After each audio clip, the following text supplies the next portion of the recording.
একদিকে তৃণমূল শুভেন্দুকে বলছে জালি শুভেন্দু, অপরদিকে শুভেন্দু অধিকারী বলছে মমতা জালি। আসতে এসেছিল হিন্দু, আমরা বানিয়ে দিয়েছি আজকে জালি হিন্দু। জালি হিন্দু, মমতা জালি হিন্দু, মমতা জালি হিন্দু। রেড রোডে হিজাব পরে প্রেয়ারে যায়।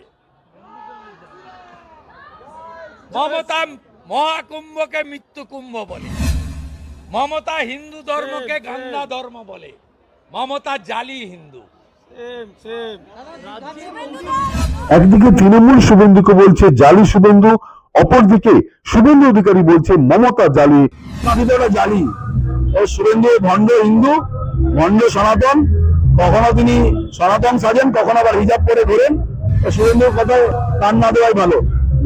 যারা রাজনীতিকে আজকে ধর্মের ভিত্তিতে ভাগ করার চেষ্টা করেন, যারা রাজনীতিতে টিকে থাকার জন্য ধর্মটাকেই আসল করে তোলেন, তারা কখনোই হিন্দু ধর্মের প্রচারক হতে পারেন না। হিন্দু ধর্ম মানে নিজের ধর্মের প্রতি আস্থাশীল, পর ধর্মের প্রতি শ্রদ্ধাশীল। শুভেন্দু অধিকারীর মধ্যে এই জিনিস আমরা দেখতে পাই না, তাই আমরা ওকে বলি জালি হিন্দু। শুভেন্দুকে একটাই মেসেজ দেবো, শুভেন্দু এখনো সেটা বলেনি।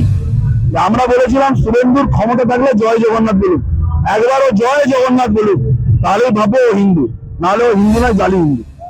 ও শুভেন্দুর মতো জালিকে থেকে হিন্দু ধর্ম হবে না। আর স্বাভাবিক, ওর ক্ষমতা থাকলে দিলীপ ঘোষকে আটকাত জগন্নাথ দেবের মন্দিরে আসতে। Smart news Bangla, smart news Bangla.